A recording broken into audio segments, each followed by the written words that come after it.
Inilah makam Raja Sidabutar di Tomok.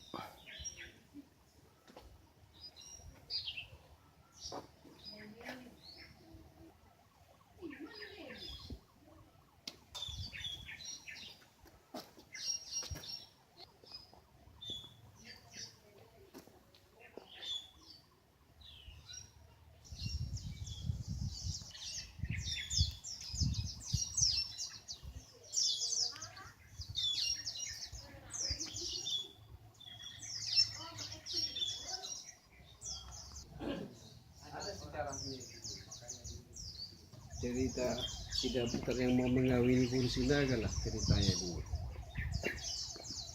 tapi tak mau Bursinaga itu.